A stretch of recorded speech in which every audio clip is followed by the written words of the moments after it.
Hello, this is David Fixler. I am a co-founder of Docomomo New England and presently senior advisor to the board, and you are listening to U.S. Modernist Radio. Mama don't allow no architecture around here. Mama don't allow no architecture around here. Oh, I don't care what Mama don't allow, gonna draw mine modern anyhow. Mama don't allow no architecture around here. Welcome to U.S. Modernist Radio, where we talk and laugh with people who enjoy, own, create, dream about, preserve, love, and hate modernist architecture, the most exciting and controversial buildings in the world. I'm Tom Guile.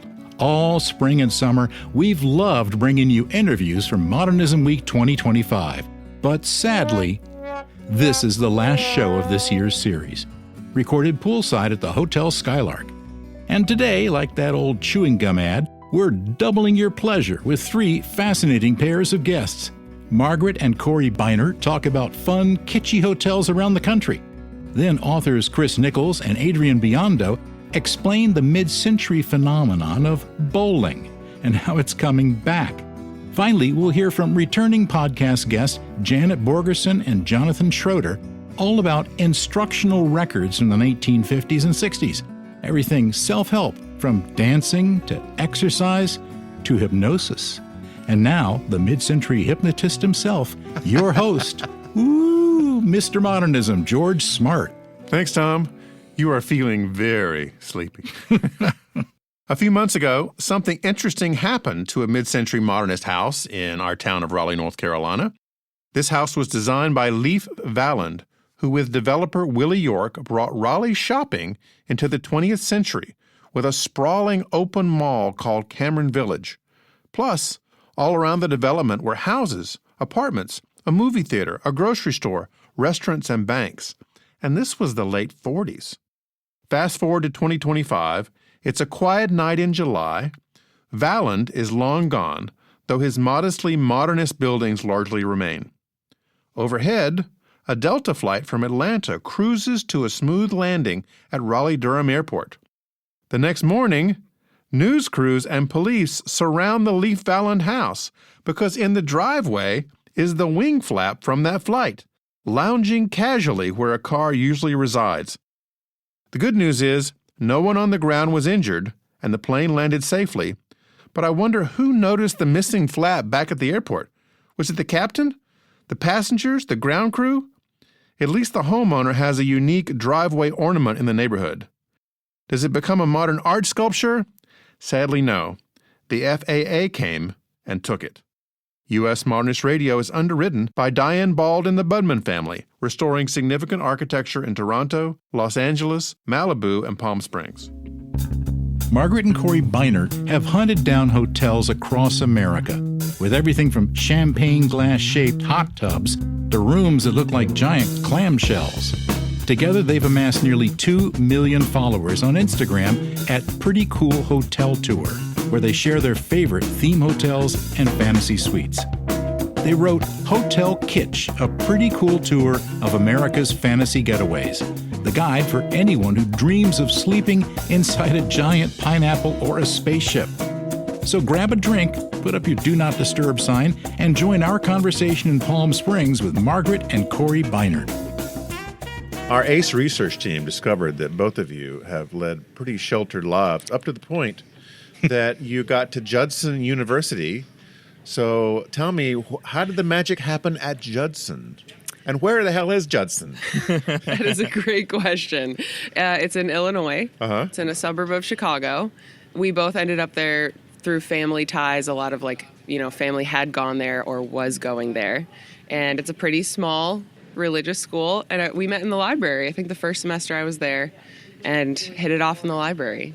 By hit it off, do you mean you were making out in the stacks? I mean, what happened? Oh, not yet. No. Having lively conversation. Lively conversation. In the library? This is Judson we're talking about, right. Yes. Right. And from there, it just took off, right?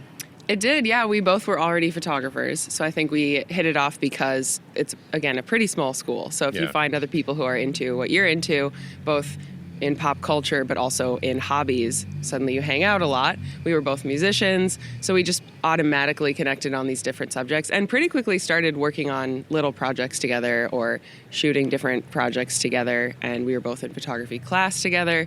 So we started off doing a lot of what we're doing now. Who's the better photographer? Oh, it's definitely her. I feel like we both have such different styles. I think we're both really good, but what you see in this project specifically is definitely my style. So I kind of force him to do my style for this project. Whereas other projects that we've done, if it's his project, I know to help with his style. So it's kind of fun that we know each other's And style. this project being the adults-only motels. Correct. In It's a hotel book. Correct. Oh, A pretty cool hotel tour. Is And it America only, or? It has been mostly America. Well, I think we've done two. We have a couple international locations in the book, but the primary focus has been U.S. locations, mainly just because it's been the easiest for us to access. Yeah, you can road trip to something nearby. And I think we've done Ibiza and a couple in the UK, but it's been mostly America so far. The iconic images from the 60s and 70s, when these were touted everywhere, are either the heart-shaped bed or the martini glass with a woman in it, right? Those advertising images were everywhere. Yeah. I didn't know that until we discovered them in real life. And then I started researching and started asking older people in my life, did you know about this? And if they said yes, I said, why didn't you tell me? You know I would be interested in this kind of vintage romance, kind of like Hollywood glamour that still exists. And of course, we were a little sheltered from seeing those sorts of things. I don't know if you remember the conversation point earlier. Yes. True. So I guess there was a fair amount of religion in your Yes, childhood. there was. Yes. This was like Duggar level religion, right? For me, yes. I feel like you were a slight bit out of that by being a little more contemporary Christian is kind of the category. There were guitars involved. There or were something? guitars. I bet Acoustic you and had electric, drums yes. in your church, didn't you? Yes, we did have drums. So we would never. But they were never very been much caught hidden dead. behind the plexiglass. Yes. The plexiglass, really? Yes. Have Oh, you you never don't know about seen? the plexiglass? No, what's the Oh. plexiglass? Well, for sound baffling? Yes, for sound. If in more contemporary churches or other locations, they like to keep the drums behind a shield to. And sometimes there's a lid on it too, so you're in your own little drum room. Oh, Yeah, wow. yeah. I did pretty not- niche references here. But yes, I feel like we both also connected on the fact that there was very heavy religion in both of our upbringings, to the point where even when we were married, it did feel like these types of places that were adults only, we shouldn't be there. Like it did feel like we were... You're not real adults at that Right. point. Yes. Right. Right. Yeah. We're like, we probably shouldn't tell people if we go. We don't want to make people think that we're going astray. Like it was a very scary thing at first. Are these hotels and motels still in business and still in operation? A lot of them are. There are different levels of how well they're being operated, but there are a lot of these hotels that still exist. So for some, you might have a new, family who took over and they really love it, so they really keep it up and they really put work into it. And then some are very much, pay by the hour. You probably don't want to sleep there. It's more of a little Leave your UV experience. light at home. Yes, you don't want to learn too much. You kind of get in and out of there, but they still have so much of that design intact because I think they're not totally off the map, but they're not that known about. So I don't feel like they're getting a lot of use. They have no marketing budget, probably a lot of them. They sure don't. Yeah. Yeah. So I do feel like we kind of got lucky to discover this world while it still existed, but before it got all torn down, because a lot of it is in pretty good condition. Even the ones that I would say maybe don't stay the night, some of their rooms are absolutely gorgeous and in really good condition. You're focusing on the design of the hotel and the rooms, not just their business model. Correct. Yeah. We are there for the design. So I think we also started this project with a heavy emphasis on we are not travel influencers. We are looking for cool design. So don't ask us, or you can ask us, but don't expect that the first thing we're going to tell you is about the cleanliness. We're going to tell you about the hotel, and if you want to go look into, read a Google review if you want to learn if it's good to stay there, kind of thing. Now, I want to hear more about the hotels, but first I want to play Stump the Band with you. Cool. I don't know what that is, but I'm ready. I'm already stumped by the premise. So in shows of the 60s, they would have someone from the audience in a TV show try to name a tune that the orchestra didn't know. Oh. Right? Right. So I have a hotel. Uh-oh. that is very unique. Uh-oh. I want to see if the two of you gone to. Let's go. Ready? Galactic Star Cruiser, Orlando, Florida. No. No. No? We haven't done that much Florida. We've done a good amount of Florida. Well, Florida? it's Really? been a Florida's really... large. I would think it's Yes. a hot Huge. Of I mean, course, it is. I've seen it on the map. We've gone to some, but I feel like we only went a few years ago and we went to like one specific chain of these adults only hotels. Yeah. So we haven't really expanded outside of that. We've done a lot in Miami. Well, you Yeah. did the Undersea Lodge, Yes. right? Yes. Which is you go underwater Yes. to get to it. We interviewed the guy that Oh, cool. founded that. Oh, that's cool. A few weeks ago. Oh, that's so cool. Wow. But so Galactic fun. Star Cruiser, just very briefly, was a Disney hotel, an immersive experience designed to be a spaceship. You dress up as a character, you go in, you spend literally 2 days inside the spaceship building. What? While a battle between the Empire and the No Rebels is way. occurring all the Okay. way around you. So are you talking about the Star Wars Hotel? Yes. Okay. Is that what it's Yeah. called? I've heard of it as the Star Wars Hotel. It's gone now, but unfortunately. Did it only last a Came About and year? went. a year and a Yeah. half. I'm so sad. I would have loved See, to You guys would have experience loved that. They, I would have they loved could it. not get the business aspect of it figured out. That's true. Even I wish Disney they had itself. called me. I had so many. Yeah, I guess I had so there's many like having the ideas. great idea, but then figuring out how to monetize it Yes. is a Yeah. separate Oh, skill. been there. Oh, that's exactly it. It's so Did you true. get given those white outfits that the stormtroopers wear? Well, no, Or- you came in your own costume that you make. okay. But they had Oh, that's characters so cool. around you, like Darth Vader would make a guest appearance occasionally, and stormtroopers were everywhere. Did you stay there? Oh yes, I did the whole thing. I was It's not like- going to miss that. Oh. It's I'm like so fan jealous. fiction in real life or something. Yeah. Yeah, I cashed in my IRA and Yeah. went and did that I for a bet. couple days. Wow. When you were there, did you think, oh, this isn't going to survive? Did it seem like not? No, it seemed like it would survive because Really? It's fully immersive. It's fully immersive, and it was elaborately staged. There's a cast. Why wouldn't that survive? That is such a cool It didn't concept. survive because it was too expensive. Too expensive to operate, yeah. Yeah, that was the Tough. reason. Damn Yeah. money. I mean, you know, Yeah. you think in Disney right now people complain because Yeah. to take a family of 4 or 5 to Disney is a lot. That's right. It's, Yeah. It's a lot of fun. It's- And this was at least twice that for Oh. 2 people. Yeah. Was this in the Orlando area? This was at the parks. This was Oh, right next to the Star Wars Oh, okay. theme park that they put together. Yeah, and I do have a theory. I mean, a lot of the theme hotels we go to are more accessible in their pricing. You know, they're more accessible to maybe the common man more than like Yeah. the elite. Whereas if you're Or the pricing nerd. something, Yeah. or the nerd, and if you're pricing something for people who have to be very wealthy, I don't know that they need to escape to Star Wars. Like, I actually think they're kind of living in a little fantasy that we're not. Yeah. We need to escape to Star Wars. They seem fine. So I Yeah. do think there's something in the model of a theme hotel. You kind of have to be more of an accessible price point, in my opinion. Well, let's go back to the grandpa of all these, the Poconos. Oh, yeah. Right? Yes. So how did this whole theme of having these romance places in the Poconos get started?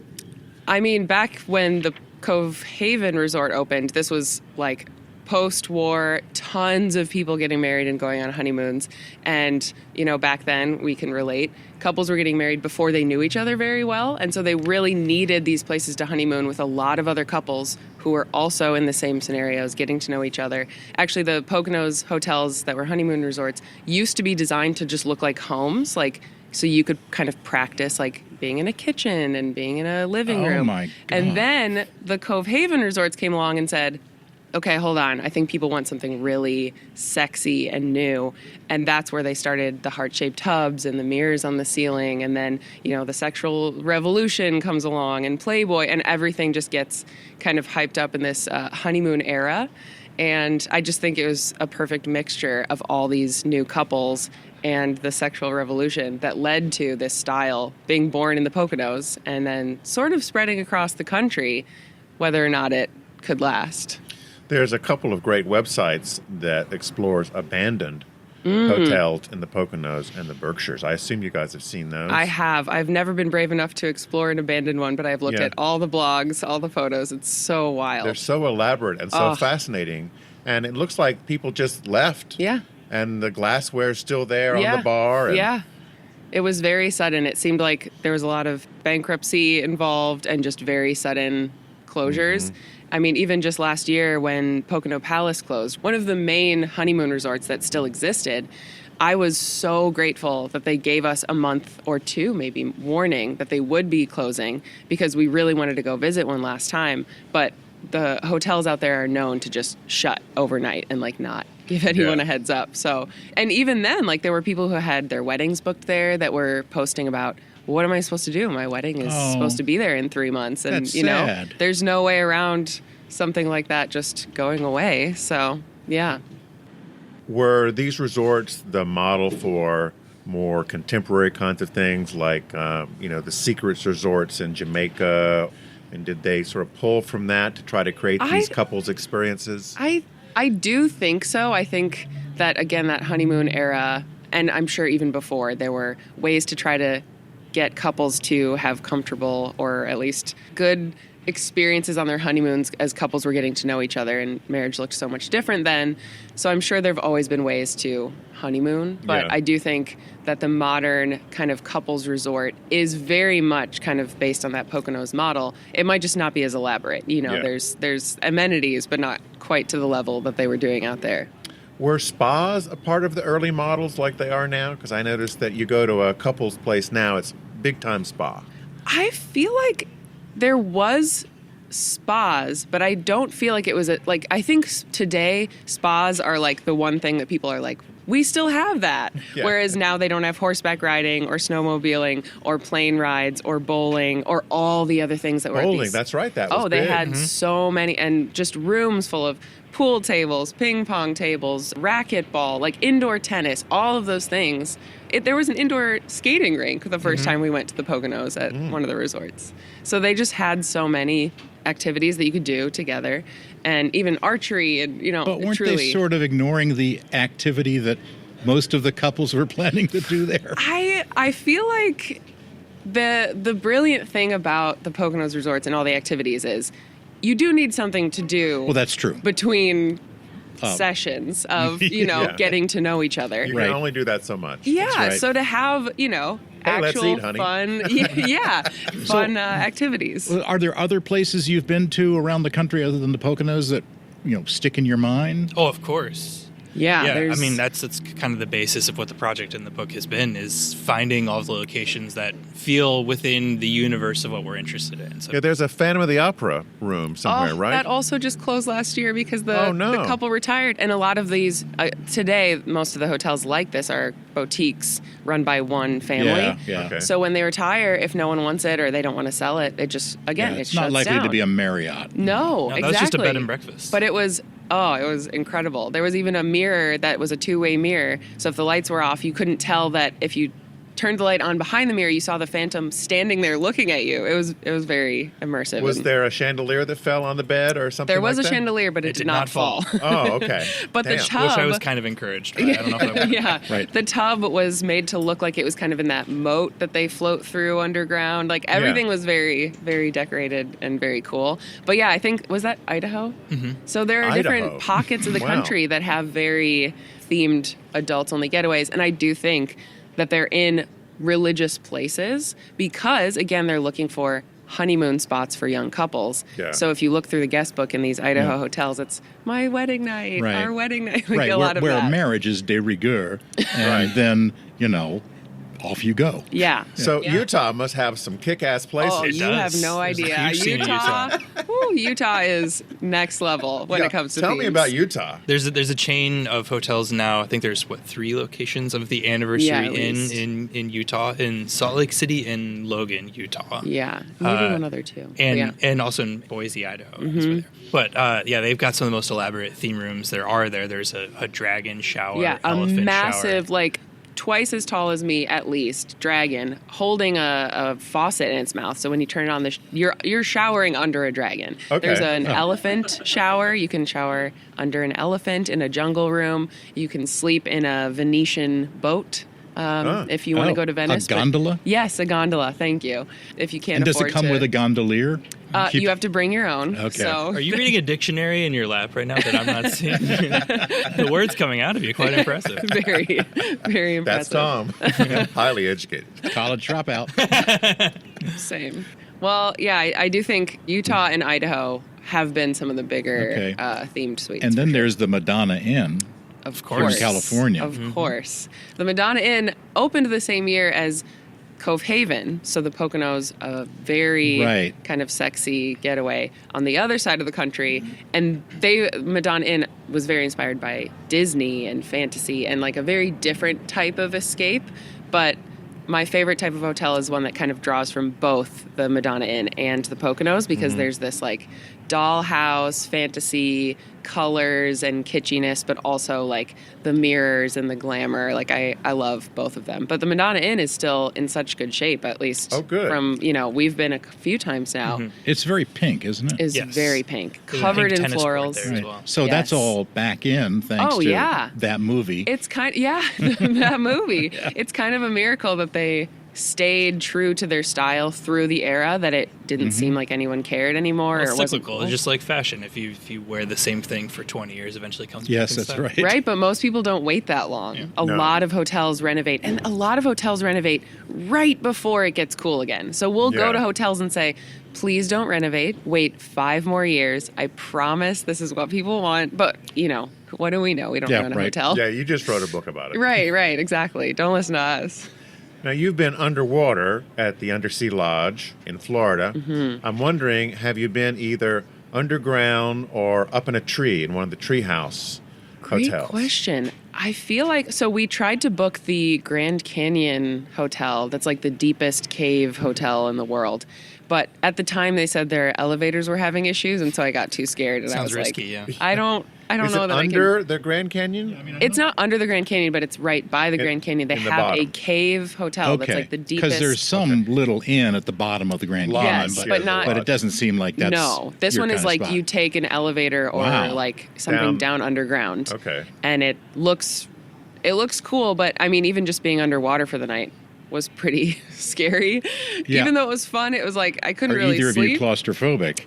Not too much. I mean, I think it was just the idea that like we couldn't just casually leave if we needed to. Yeah. And also just I compared it to when you're flying in an airplane, you can sometimes feel a little bit more like light and like your mind can kind of wander in good ways. Like you're kind of looking down on Earth and you're having like moments of, I don't know, daydreaming that feel lighter. And being underwater, it kind of felt like the opposite, where it felt like heavy. Yes, very heavy and a little bit scary, and like none of the daydreams were positive. And it felt like I wasn't prepared for how emotional it would be to spend the night underwater. So we have not done any other like underground or underwater but things. Cave theme is a reoccurring theme no matter where you are in the country. True. Is there a Flintstones room somewhere? There's a lot of places that look like Flintstones rooms, but they're for not. legal reasons they can't claim it. Yeah, the Madonna Inn actually used to have a room that they called Flintstone or something, and they had to change the name. Because lawyers. It looks very Flintstone. There's all the doors look like Flintstone. You walk through like a big boulder in the bathroom. It's very Flintstone vibes. And I don't think we've done a tree house or anything very high up. There's a treehouse room in New Hampshire, but it's not in an actual tree. But not an actual tree. Again, a lot of the locations have fake foliage. Yes, just like also the location at the Roxbury, that's amongst the trees. Right, the fairy forest. But you're not actually in an actual tree. Yes, a lot of our hotels have been themed around nature and other things like that, but they're all just inside. Although in Big Bear, that is close to being in a tree. Which one? It's on a house on stilts. And then there's tree hutches that all of the wildlife and comes where's on. this? In Big Bear, at the Castlewood Cottages. Big Bear is in... Big Bear, California. Okay. Yeah. You're right. It's kind of a cabin built high on stilts around a tree. So it's kind of a tree house, I'd say. Yeah. There might be a Jetsons-themed hotel somewhere. There are. There's a Jetsons-themed hotel at the Roxbury Hotel. You're right. Mm-hmm. Yeah, there was a Jetsons room. So in Roxbury, New York, there's a motel where all the rooms were like 60s TV and pop culture themes, which was really cool. That was fun. Did you discover any interesting places here in Palm Springs? Great question. We have stayed at a few cool places in Palm Springs, but also in... I want to say 2020, when we were first kind of working on the idea for the book. I mean, we had already started doing this project, but knew we would eventually want to do a book. The Trixie Motel opened in Palm Springs, which is kind of like inspired by a lot of those theme places, but it has its own style that really leans into kind of the Palm Springs style of kind of that vintage mid-century modern. So I feel like if people ask me now, like, where should we stay in Palm Springs if we like a theme hotel? I usually say, well, the Trixie Motel is perfect for that because it's so themed. Like, you can get the heart-shaped headboard and even a mirror on the ceiling in one of the rooms and a round bed and kind Is of like that still around? The Trixie Motel? Yeah. Oh, yeah. Oh, yeah. Yeah. Great, Oh, it's on great. the cover of the book as well Oh, on great. Hotel Okay, Kitsch. great. That's Palm Springs. Great. I know. Who knew?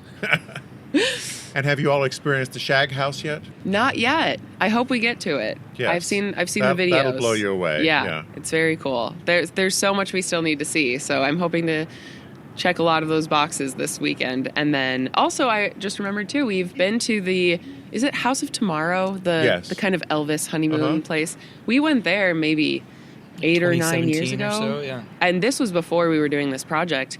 And that was one of the experiences where I thought, okay, I really like these vintage kind of honeymoon style places. And that was a really fun tour. So we're going to get to tour that again now, however many years later. But Yeah, they fixed it up, and I believe it's for sale.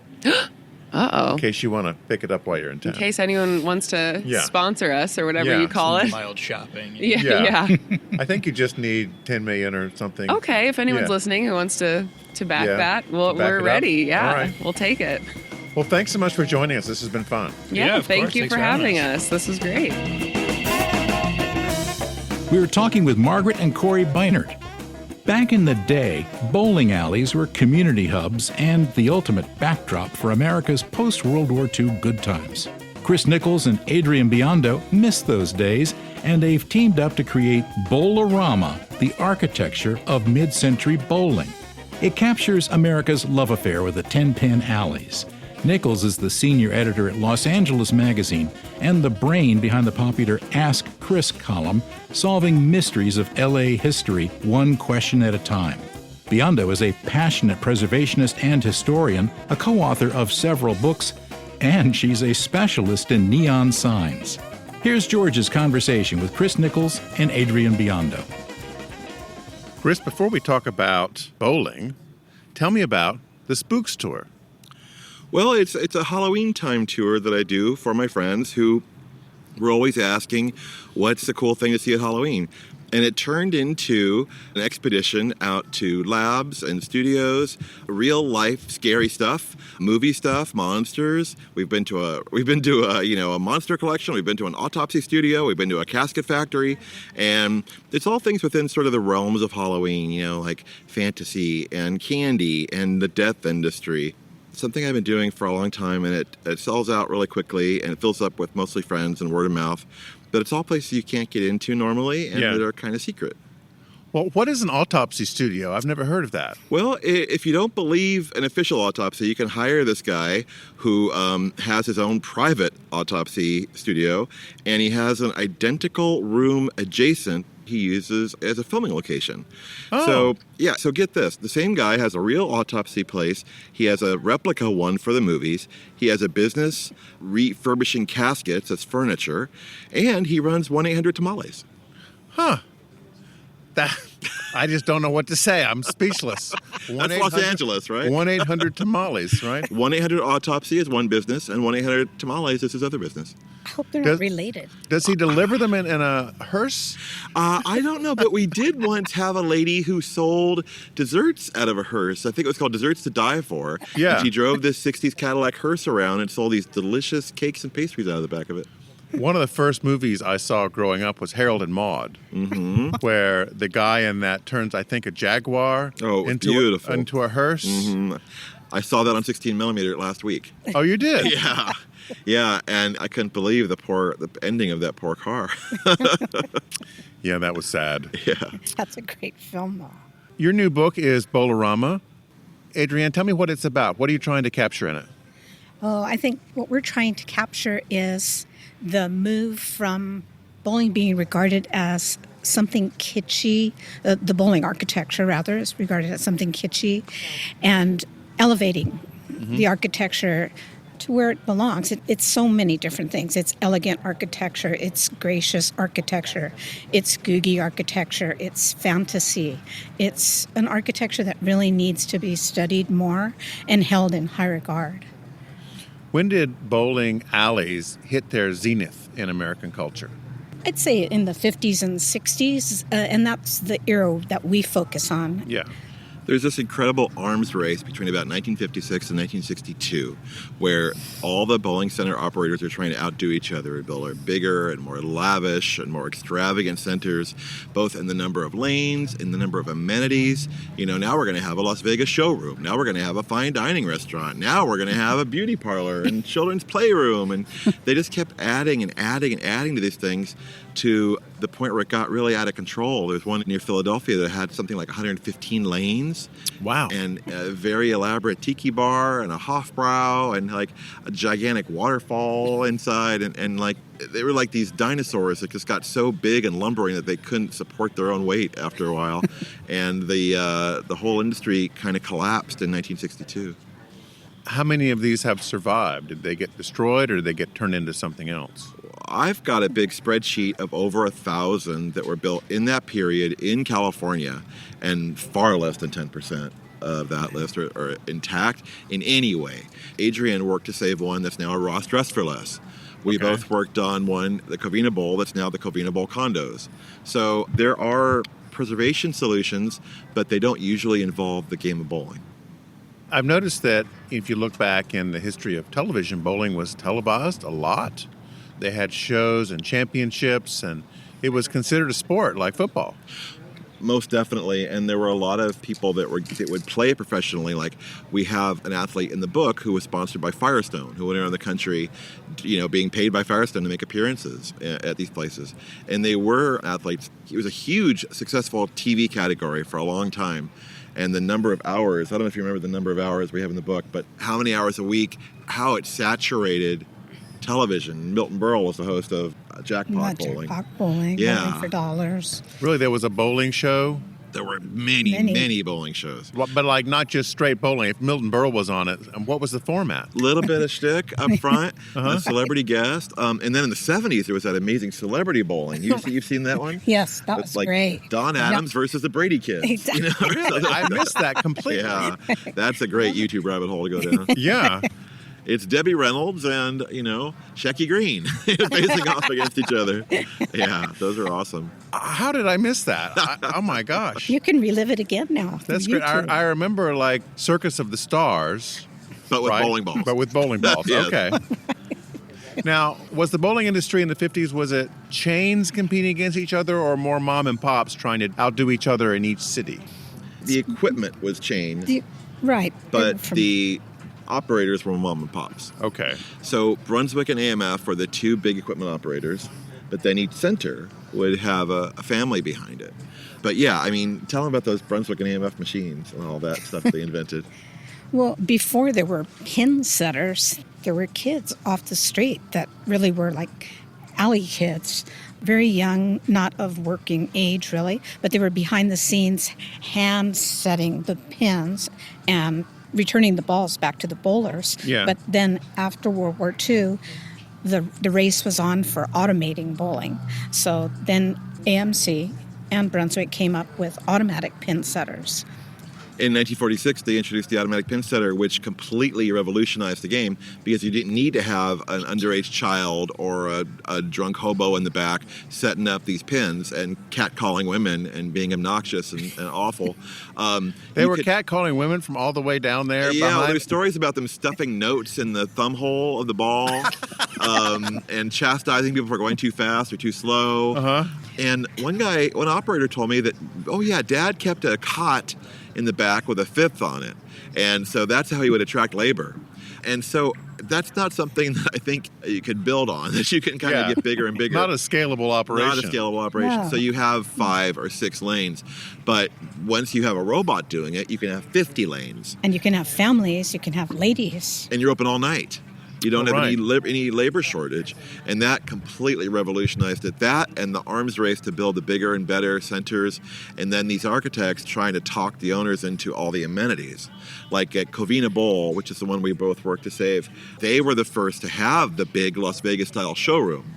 And that was the architect, Gordon Powers, pushing the owner. You know what would be great out here in the middle of these orange groves where nobody lives yet and it's all brand new? Why don't we put a Las Vegas-style showroom out here? And he went for it, and it became a big hit for them.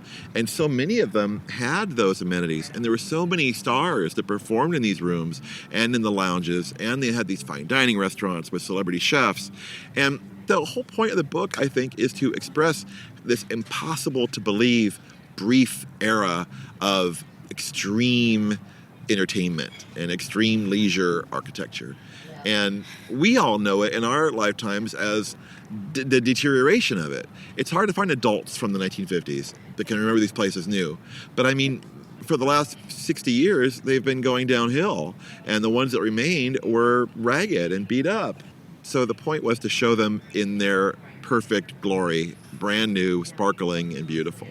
So often it seemed that Chris and I would get questions from people saying, what were the bowling alleys really like? And we would describe them, and you could see just the expression of disbelief on people's faces. It doesn't make Younger sense. People, they just don't see that. And it sounded like we're making it up. They really had cocktail lounges, and they were open 24 hours a day, and it could be a complete exotic fantasy world. Yeah, like a casino almost. Like really. a casino. There's a great ad from Seagram's that we included in the book, which is this incredible photograph of all of these impossibly smart young people hanging out on the lanes, being romantic, dressed to the nines with a tuxedoed captain, like a waiter, like a bartender serving them drinks. It's more James Bond than John Goodman, Okay. Right. And it's really that moment of sophisticated glamour that we're hoping to capture and share with people. I remember from the Mrs. Maisel series that there were bowling alleys in the Berkshires and the Catskills, right? Mm-hmm. Usually like 2-lane, 4-lane, something like that. A few of those are still around, I understand. Yeah, actually quite a few of that era are around and preserved, and less of the 50s and 60s bowling alleys by far, wouldn't you say? Yeah, those little saloon-type bar ones. So it looks like the Holler House is a famous one. There's some at these big mansions from the turn of the 20th century that are still around, private home ones, 2 or 3 lanes. But the big, oversized, outrageous, amenity-packed pleasure palaces are all but extinct. I mean, the name that they like to say was the Country Club of the People. Okay. That these places were available to go to for the price of a game or the price of a drink or the price of a hamburger. Right, and the working class was welcome there, and families were welcome there, and leagues really proliferated during that time where you don't see as many leagues, especially in California. For every age, for men, women, seniors, every level of child. And every career, could have a league. I mean, one guy that we interviewed said that every member of his family bowled on a different league, and he never saw any of them. But he made a lot of friends, and a lot of these people moving to the new suburbs of the 1950s would meet lifelong friends on the lanes. And it was a place of instant community in a place that hadn't existed before. It's a place of popular luxury. And it's a place where, you could live out these fantastical themed environments: space, pirate, tiki, ancient There's one Rome. that looks like medieval times. Yes. I mean, and my God, you really would have to go to Las Vegas to get an environment like that. But it's in every little suburb in this short period when they existed. And just in Los Angeles alone, you could have an exotic, faraway experience just by driving around for an hour of many different types, right? On every corner, practically. Now, when did bowling bumpers come along? That's a good question. I don't know exactly. I've seen them for at least 10 years. Yeah, a long time. It's a more recent thing. We did a deep dive into the 1956-1962 period, and that was an era of tremendous technological innovation. Even something as kind of silly as the blower fan on the ball return was a huge innovation, because before that, to dry your hands, there was like a dirty rag nailed to a stick. It was gross. It was like a remnant of the saloon era.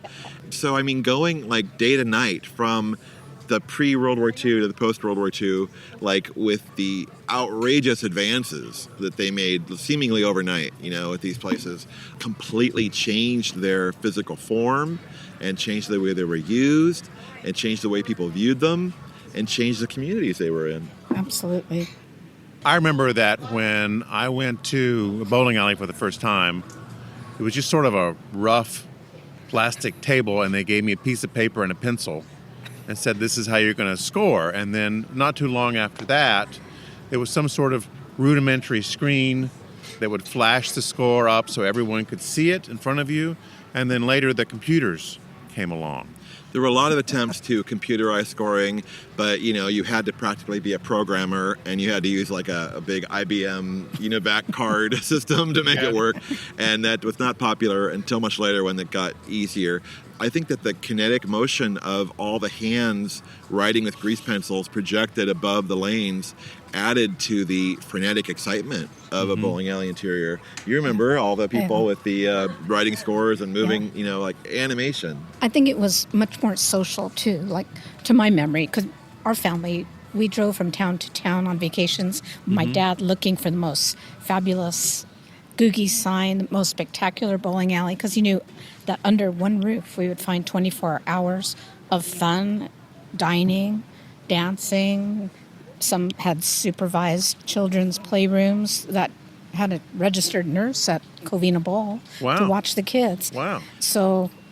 And the fact that it was free childcare was a big deal for these new moms in the 50s that were in the new suburbs, that there was any place where you could drop the kids off and go have a gin fizz at 9 a.m. Yeah.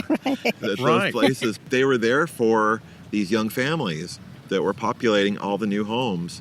And you got to experience it a little closer to its glamour era before that all kind of started going downhill. We were at one near Disneyland recently where in the back storage room they had a little baby toilet, which was like a little leftover from that time, that the playrooms were so designed with custom furniture and everything being kind of smaller scale that they had little miniature toilets for the children. Like to actually poop in the toilets? I guess. I never got to experience that, but... The one I saw was like a serious miniature of a porcelain like adult a dollhouse toilet. miniature. Right. Okay. Very tiny, but flushable. So what's the future for bowling? Are these going to come back? Are they going to be reinvented in some way? I mean, where is bowling headed now, guys? It is still considered the number one participatory sport in the United States. Really? More people amazingly. bowl because if you go to a bowling alley, you're going to grab a ball. If you go to a football game, you're probably not going to grab the ball. All right. And so it's a huge sport to this day. However, the venues are not what they used to be. I spoke with the owner of the biggest one in the country who said, I'd love to build places like this, but the economics don't allow it. Yeah. But nowadays you can go to a luxury bowling center and you could have cocktails, food, dancing. Where would they be? Where would some of those be? Well, I mean, this one operator, Bolero, that acquired AMF, Brunswick, the Pro Bowling Association, Lucky Strike. Wow. He basically owns the whole everything. industry. Yeah. And I think they're being rebranded all as Lucky Strikes. Okay. And Bolero had tiers of the family one, the kind of date one, and then the really extravagant one. What was he calling the one at Santa Monica? It was not Bolero. They all have like versions of Bowl more. Bolero, But they're coast to coast. Oh, yeah, And for sure. he usually takes over an old bowling alley that's either defunct or Run down. really was run down. And he really reimagines soups it it up, for today's audience, More I'd say. soups it up than restores it, because as architectural historians, we see it a different way than an operator would see it. And so, of course we want the coffee shop to be there. But apparently coffee shops aren't moneymakers like other, uses are, like bars and different kinds of spaces. So, they get brought back, but the remaining ones have gone through such hard times. eras where all their neon signs got chopped down, eras where their interiors got blown out, eras where previous owners tried to sort of genericize, update things. And so to find a center from that period and then to find any artifact inside is a big deal. We lose our mind when we find something like that. And, there's a handful in Greater LA, which is one of the places where this just boomed in this period. There was a really high density in our area. The artist Hayden Evans did a map in the back of the book for us, which is all the remaining Googie centers across the country. There's a handful in Texas. There's a couple in Florida, Utah. But, in the Northeast, for example, they had a lot of those pre-war centers that were still around. And then later on, like Cleveland became a big center for bowling, and Detroit became a big center for bowling. But they just didn't have them like Southern California had them. Yeah. The book is Bowlerama, The Architecture of Mid-Century Bowling. And if you turn to page 199, you'll get a guide to the remaining mid-century bowling centers that you can go and visit. Chris and Adrienne, thanks so much for stopping by. Thank you, George. It's been a pleasure. Chris Nichols and Adriene Biondo were talking with George Smart from Modernism Week. And for our last Mod Week interview, get ready to dust off your turntable. Janet Borgerson and Jonathan Schroeder are the record-collecting duo behind a trilogy of stunning books that decode mid-century America one LP at a time. Their latest, Designed for Success, looks at the fascinating world of self-help records, those motivational, instructional, and occasionally questionable discs that promise to change your life, or at least your confidence. Here's George with Janet Borgerson and Jonathan Schroeder. Before we start talking about records, let's talk about Flint, Michigan. Because you are from there. Yes. And the only other residents of Flint, Michigan that I know of are Michael Moore and Bob Eubanks. Yes. Right? Who both appeared in Moore's first film, yeah. Yes. That was about General Motors. Okay. Kind of the devastation of that town we grew up in, yeah. Yeah. And how's Flint doing now? Oh, it's hanging on, but it's depressing to be from Flint because it really had a glory days in the 50s and 60s, and it's kind of sad now. My mom always said people make fun of Flint, but there was a core of music and people trying to give scholarships to kids who were artists, and the art museum, the planetarium, the music venue. These were all key aspects of the city, and they continue today, but it's a little island surrounded by a lot of unhappy city. Yeah. There's a nice collection of Alden Dow houses in Flint that are, they're all intact because, the neighborhoods haven't really gone through the mega refurbishment and redevelopment. So you can see a lot of vintage mid-century design. Alden Dow was the Bard of Midland, Michigan. Yes. Son of the Dow Chemical Company fame and studied with Frank Lloyd Wright. That's right, yeah. There's so many houses that he did up in that area. Yeah. That you can visit, too. Oh, yeah, yeah. And probably purchase for a reasonable price at this point. Yeah. Yeah, you could pick it up cheap. You all have been collecting records for how long now? Well, it's funny because we never really sold our records, and all of a sudden at one point when we had amassed a lot of records and we started writing books, we realized, I guess we are record collectors. So, really 50 years. When I was in grad school and should have been studying Kant, I would go to the St. Vincent de Paul around the corner, and the records were 25 cents. And I just saw the covers, bright colors, interesting designs, visions of a dream world. And I started collecting those, and that would have been in the very late 1980s. So Jonathan and I started comparing, and when we got together, we brought our vinyl collections together and thought there's some potential here. How many have you got now? Probably about 7,000. 7,000? Carefully curated. Maybe 7,500.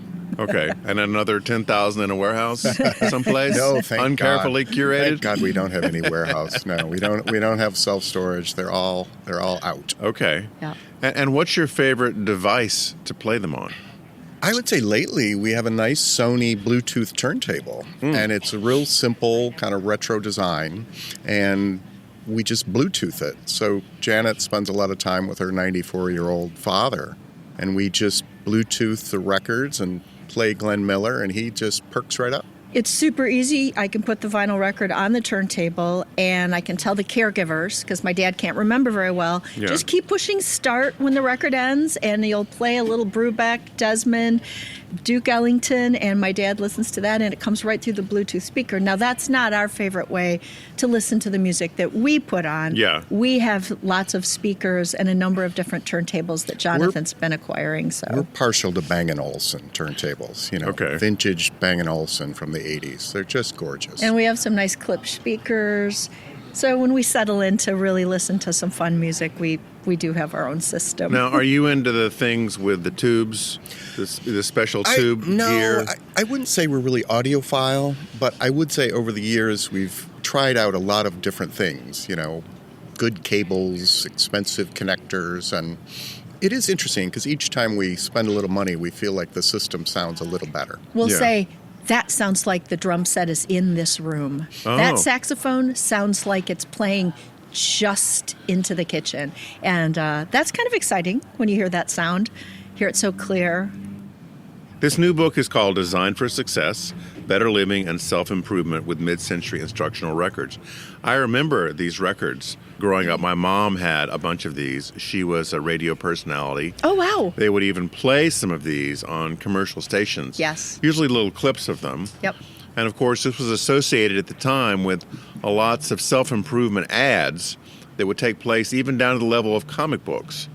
I mean, wasn't it Charles Atlas who was advertising, how to not get sand kicked in your face? Absolutely. If you sign up for the Charles Atlas Improvement Program? Absolutely. And I've got to think he's done a record. We never came across a Charles Jack Atlas LaLanne record. was the closest. You have Jack LaLanne, Bonnie Pruden, Debbie Drake, all kind of now, they're fitness gurus, and now I think they would be called influencers. Yeah. So tell our listeners about Jack LaLanne, because they might not know who he is. My mom used to put Jack LaLanne on. She's a vocalist, and she used Jack LaLanne and Bonnie Pruden as a way to stay fit, so she had the power to protect her voice. And I remember as about a 4-year-old doing exercises to both Jack LaLanne and Bonnie Pruden. Yeah, he was one of the first to have a nationally televised fitness program, and he was just determined to get people to exercise along with him. He had a couple of beautiful white German Shepherds that would come on and somehow help him out. And, in doing the book, we ended up talking to his widow, Elaine LaLanne, and so we got some information from her, and they put out, as far as we can tell, one record. So Jack LaLanne Glamour Stretcher Time. And it came with a glamour stretcher, which was just basically a rubber band. And it was kind of I love the marketing. Yeah. Glamour stretcher. And he wore tight clothing, a very skin-tight shirt and pants. And he had quite an interesting belt. And apparently, in order to do some of those core exercises, he had to undo the belt as he exercised, because otherwise he couldn't bend. Yeah, you'd call his clothing style bodycon now. Yeah. Okay. Well, he was a frequent guest on Carson, I know, for many, many times, and lots of other shows, Mike Douglas. And he would always get the host to try a few exercises, Yes. as I recall. Yeah, very entertaining. Just so enthusiastic and good-spirited. And he lived, late into his 90s. When did he pass away? I'm forgetting, but he lived late into his 90s, and I believe his widow, Elaine, lived to be 98. She passed away just within the last year or so. After we talked to her. Yeah. Yeah. What were the most common type of instructional records that you found? A lot have to do with exercise and diet, but a genre that we found enticing were records like how to communicate your ideas, how to improve your vocabulary and speech, how to sell the sizzle, how to get your foot in the door and close the sale, how to get appointments by telephone. That's another one. Experts trying to help you understand what you might need to do with your voice, with your body language, with your breathing, in order to be convincing to people when you were trying to sell them a higher priced item on the restaurant menu, a better telephone. And another big category was learn to play music. So there was a record label, and they're still around, called Music -1. So they'd have a combo, maybe drums, guitar, bass, and you could play the saxophone. And they got excellent jazz musicians to record these and just put out literally hundreds of records. Music -1. Music -1. Wow. And the one would be you. So if you wanted to practice saxophone, you could get a jazz combo on this vinyl record. You'd put it on, and you would have the music, and you could jam in the saxophone line along with these amazing musicians. And we did talk to some jazz musicians recently, and they admitted to using Music -1 to practice some of their early shows and solos to prepare, to get ready, because you've got that beat, you've got the other instruments, you join in, you do your thing. Music -1 also put out a record album that was about drinks and mixing cocktails. It came with a recipe book for cocktails. It fit into the record album cover. And there it was, the Bantam cocktail recipe book. What was missing in that case was the cocktail. And you were, again, the one who provided the cocktail. And then the record itself was just really nice music for your cocktail party. Oh, awesome. Awesome. You brought the book with you, and one of the things we've been looking at earlier is about how to be a better bowler. There was a record on that. What did you learn from how to be a better bowler? The important keywords for being a better bowler are controlled relaxation. And they help you with your controlled relaxation by doing breathing exercises, relaxation exercises. So a soothing, hypnotic male voice says, relax your toes, tighten your feet, relax your feet, tighten your calves, relax your calves. And the idea is that you relax and then you bowl. Yeah, a lot of these records are about kind of meditation techniques and relaxation techniques. So this one in particular is called 7 Days to Better Bowling. It sold for $5.95 in 1961, so it was somewhat pricey. And it says, a new approach to the mental side of bowling, which improves your game by developing relaxation, confidence, concentration, coordination. So they kind of give you a whole meditation routine to help you improve your mental side of bowling. I remember there were lots of records to try to teach young men how to get girls. Did you find those? We have a wonderful record with Irish McCullough called Music for Big Dame Hunters. And she is posed in a tree in a leopard print bathing suit. And on the tree is a safari hat with an arrow through it. So the idea was the men were out looking for their prey, yes, but the prey may have a way of coming back to catch you as well. And we do have a record kind of on the other side from Helen Gurley Brown, you know, the famous editor of Cosmopolitan. And she wrote what made her famous, her book Sex and the Single Girl. So she wanted to do a record of Sex and the Single Girl, but the person who was going to record it didn't have the rights. So she just basically had a conversation. You know, it's a Helen Gurley Brown that kind of paraphrases Sex and the Single Girl. But it's all about aimed for women in terms of how to attract the right man. And how to have an affair without creating chaos was really? another part of it. Wow. Oh, yes, because the idea was you needed to get out there and have some experience before you settled in. The ultimate goal, of course, was settling down, having a family and children, and then giving up your career. But the idea would be you could meet the right kind of person if you got started in a career. Okay. That's where you would meet your husband, and he would be the right kind of person for you. You know, listening to these records today, it's a strange mix of antiquated notions and progressive notions. She has just a really interesting mix of almost a feminist perspective and yet kind of falling back into these stereotypes. And I think that's one thing that characterized our investigation into these records. They look really kitschy, but a lot of them are very earnest and in some ways helpful. Yeah, how to teach your children the facts of life, hear how to achieve sexual harmony in marriage. Yeah, these are the titles of some of these records. Some of it might seem like they're going to be laughable, but what we found again and again were the people were experts, they were earnest, they were trying to help people, and some of the notions are we wouldn't want to necessarily support them today the way they Right. were looking at certain things, but they were earnest, and in many ways they're not outdated. Did the records precede the big boom in self-help books that came along in the 70s? I think they really went along with the self-help books. So one of the records is Napoleon Hill, Think and Grow Rich. And of course that was based on his best-selling book from the 30s, I believe. And it's basically a lecture that he did. So most of our records are from the 50s and early 60s, and I think they were going hand in hand with this move for self-help and self-improvement publishing. So yoga guru Indra Devi put out Yoga for Americans. She was one of the first yoga gurus in this country to Yes. really get people out there and moving. And there is a yoga teacher here in Palm Springs who studied with Indra Devi, and we were excited to learn the Palm Springs connection. But on that record is an image of the book Yoga for Americans that went with the record. And that's true of several, whether it's the Napoleon Hill, there's a little inset image of the book, Indra Devi, a little inset of Yoga for Americans, and at least one other record where they were cross-promoting books, self-help books, and the vinyl LP.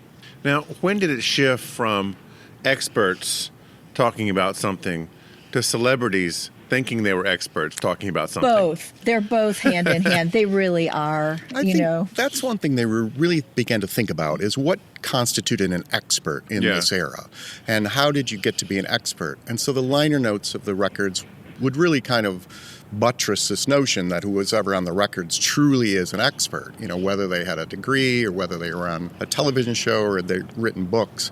And I think that's a big contrast to this contemporary era of the, you know, if you just have a Instagram feed, you can be an expert, you can be an influencer. And I think that was really shifting kind of in the 80s. Really the last successful self-help record is Jane Fonda's workout record.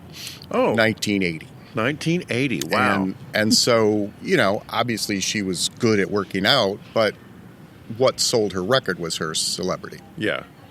I didn't realize she'd put out an actual record. I just remember the videos of her. Yeah, that was a real bestseller, the record. What were some of the most unusual topics that you found? Secrets of successful varmint hunting. Ah. So this guy came up with a portable record player, and he recorded sounds of animals in distress. So like a bunny in distress. Oh my God, we had that on because we listened to all our records. And here is this screeching bunny rabbit. And the whole idea is, in order to hunt the varmint, you have to call the varmint in. And varmints, like coyotes, come when they hear animals in distress. So here is this bunny rabbit just screeching, and Jonathan, we had to turn it off. It was the most difficult record I've ever heard. Maybe I some couldn't people listen feel to it. like that about children screaming and crying and having a terrible time. Well, we felt like this about the bunny rabbit. And we had to just say, we can't listen to these animals in distress. But once again, it was a cross-promotional effort where he was recording the record to sell his portable record players. So basically, there's a photograph on the back of the record of a father and mother and two kids going out into the suburban wilderness and putting through the megaphone your vinyl record on your portable turntable and playing it, and then the coyotes are going to come running in. And, you know, the liner notes said you can shoot them either with a camera or a shotgun. Nothing beats the thrill of looking and see that coyote running at you. Yeah, I bet really? nothing does Is beat that that really thrill. fun? I don't know. But yeah, varmint hunting, that was a wonderful one. It's a good thing they don't have like a bear record to summon the bear. Well, the bear. another record is the bow hunter, Fred Bear. and he does have photographs of large animals that he was shooting with his bow. And it's all very folksy. The cover is you sitting with Fred Bear around a campfire listening to his tales of hunting the large animals. But again, you know, we might have laughed at that, but when you listen to Fred Bear talk about environmental protection, learning about animal behavior, that you don't just go out and hunt. You have to understand the deer's patterns. You have to understand the bear's patterns. So there is this balance between being the hunter, but also understanding the kind of environment that you need to sustain wildlife, and also learning about the wildlife so you're able to track them and watch them and anticipate their behaviors. So again, it was very interesting. There was another one, how to teach your dog. The dog record was really good. It was recorded by Sports Afield, the magazine Sports Afield, the dog editor, and its lessons are true today. We really wish that more people who own dogs would listen really well to this done. record from the 1950s, because it's so important. Things like don't bring your dog into bad company. Don't lend your dog to people who don't know anything about dogs. Do not tease the dog. And things that seem so basic, but that people don't seem to understand. Yeah. And we finished that record and we thought, wow, this is really good advice. It's good. So is the contemporary parallel to these records YouTube, basically? Is that where you go for your instructional? I think YouTube and Instagram and obviously TikTok. Yep. And in some sense, it's more random. I mean, there's bona fide experts on those channels as well, but you never know what you're going to get. You don't know. But no, I think that's what we consider these albums as roots of this contemporary social media influencer moment. We would say to friends as we were writing the book, we have a vinyl record that shows you how to cook a Chinese dinner, or some steps for the rumba, and then you put the vinyl record on and you have the rhythms and some instructional vocals. And with the rumba, you would get the footprints to put on the floor? The footprints, the dance diagrams. and the appropriate music with the appropriate beats. Right. And immediately everyone says like, I learned how to do that on a YouTube video. Yeah. So immediately people make that connection. And it's a great connection, because whatever that information distribution system was, whether it was radio broadcasts, whether it was a vinyl record, or whether it was the internet sending out YouTube or TikTok videos, that latest technology is what's used to spread that information. Well, this is a great book, very entertaining and very informative. It's called Design for Success, Better Living and Self-Improvement with Mid-Century Instructional Records. Thanks so much for coming by again. Thank you. Thanks so It's much. so fun to be here with you. Thanks for listening. U.S. Modernist Radio is underwritten by Diane Bald and the Budman family, restoring significant architecture in Toronto, Los Angeles, Malibu, and Palm Springs. Okay, Tom? Visit usmodernist.org's massive archives to listen to past shows, discover documentation of 25,000 significant modernist houses, and access 5 million pages of classic 20th century architecture magazines. U.S. Modernist Radio is produced by Soundtracks Recording Studios in Raleigh, North Carolina. Our theme song was performed by George Smart and Robinson Earl, with guest research by Bobby Morris. Contagious is her middle name, for enthusiasm, that is, or it could be Clementine. Tasty. Ooh. We really don't know. U.S. Modernist Radio is a production of Modernist Archive Incorporated, a nonprofit educational archive for the documentation, preservation, and promotion of modernist residential design. I'm Tom Guild. George and I'll be back next week with another It Fell from the Sky edition of U.S. Modernist Radio.